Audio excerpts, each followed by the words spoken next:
Undian yang kedua pun keluarlah bagi suku Simeon, untuk suku Bani Simeon menurut kaum-kaum mereka. Milik pusaka mereka ada di tengah-tengah milik pusaka Bani Yehuda. Sebagai milik warisan, mereka menerima Bersheba, Sheba, Molada, Hazar Sual, Bala, Ezem, El-Tolat, Betul, Horma, Ziklag, Bet Hamar Kabot, Hazar Susa, Bet Lebaot dan Saruhem. 13 kota dengan desa-desanya. En-Rimon, Eter dan Asan, 4 kota dengan desa-desanya. Juga segala desa di sekeliling kota-kota tadi sampai ke Baalat Beer, yakni Rama yang di tanah selatan. Itulah milik pusaka suku Bani Simeon menurut kaum-kaum mereka. Milik pusaka Bani Simeon diambil dari bagian Bani Yehuda. Karena bagian Bani Yehuda itu terlalu besar bagi mereka, maka Bani Simeon menerima milik pusaka di tengah-tengah mereka. Undian yang ketiga pun keluarlah bagi Bani Zebulon, menurut kaum-kaum mereka. Batas milik pusaka mereka sampai ke Sari. Ke sebelah barat, batas mereka itu naik ke Marala, menyinggung Dabeset, kemudian menyinggung sungai yang mengalir lewat Yokneam.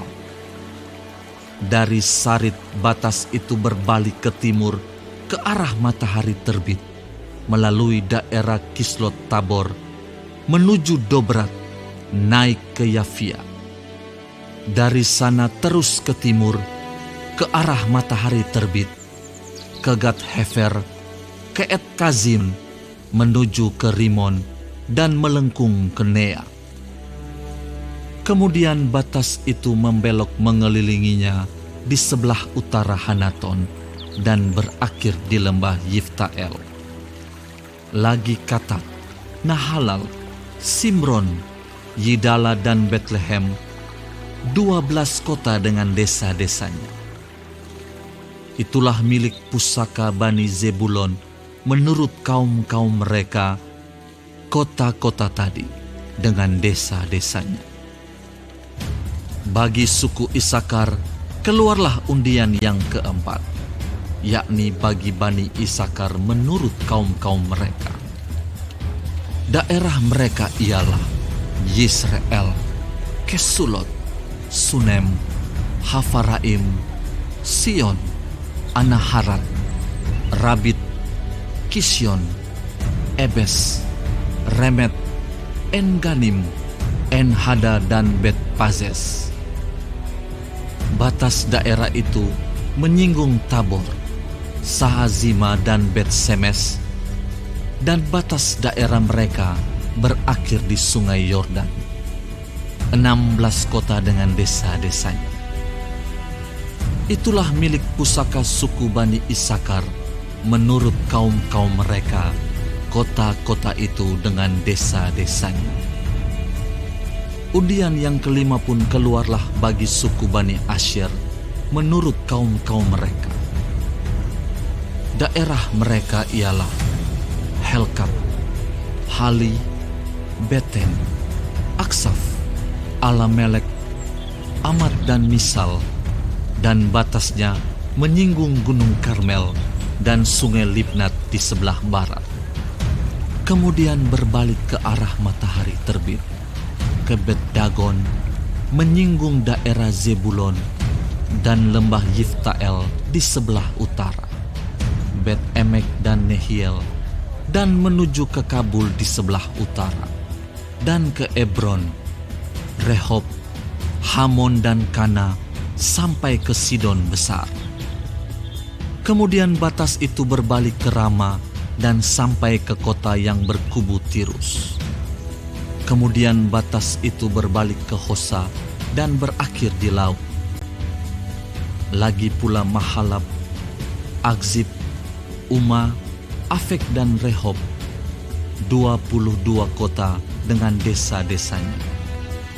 Itulah milik pusaka suku Bani Asyer menurut kaum-kaum mereka, kota-kota tadi dengan desa-desanya. Bagi Bani Naftali, keluarlah undian yang keenam, yakni bagi Bani Naftali menurut kaum-kaum mereka. Daerah mereka mulai dari Helef, dari pohon Tarbantin di Zaananim, Adami Nekeb, dan Yebneel, sampai ke Lakum dan berakhir di sungai Yordan. Kemudian batas itu berbalik ke barat, ke Asnot Tabor, dari sana menuju ke Hukok, menyinggung daerah Zebulon di sebelah selatan, menyinggung daerah Asyer di sebelah barat, dan daerah Yehuda pada sungai Yordan di sebelah matahari terbit. Kota-kota yang berkubu ialah Zidim, Zer, Hamat, Rakat, Kineret, Adama, Rama, Hazor, Kedes, Edrei, En-Hazor, Yiron, Migdal-El, Horem, Bet-Anat dan Bet-Semes, 19 kota dengan desa-desanya. Itulah milik pusaka suku Bani Naftali menurut kaum-kaum mereka, kota-kota itu dengan desa-desanya. Bagi suku Bani Dan menurut kaum-kaum mereka, keluarlah undian yang ketujuh. Daerah milik pusaka mereka ialah Zora, Esitaol, Irsemes, Saalabin, Ayalon, Yitla, Elon, Timna, Ekron, Elteke, Gibeton, Baalat, Yehud, Beneberak, Gat Rimon, Meyarkon dan Rakon bersama-sama dengan daerah di seberang Yafu. Karena daerah Bani Dan telah menjadi terlalu sempit untuk mereka, maka berjalanlah Bani Dan itu maju dan berperang melawan kota Lesem. Mereka merebutnya, memarang penduduknya dengan mata pedang dan mendudukinya. Lalu menetaplah mereka di sana dan menamai Lesem itu Dan menurut nama Dan, bapa leluhur mereka. Itulah milik pusaka suku Bani Dan menurut kaum-kaum mereka, kota-kota tadi dengan desa-desanya. Setelah orang Israel selesai membagikan negeri itu menjadi milik pusaka mereka menurut daerah-daerahnya, maka kepada Yosua bin Nun diberikanlah milik pusaka di tengah-tengah mereka. Sesuai dengan titah Tuhan, mereka memberikan kepadanya kota yang dimintanya, yakni Timnat Serah di pegunungan Efraim. Kota itu dibangunnya dan menetaplah ia di sana. Itulah milik pusaka yang diperundikan di antara suku-suku orang Israel di Silo oleh Imam Eleazar, oleh Yosua bin Nun, dan oleh para kepala kaum keluarga di hadapan Tuhan di depan pintu kemah pertemuan. Demikianlah diselesaikan mereka pembagian negeri itu.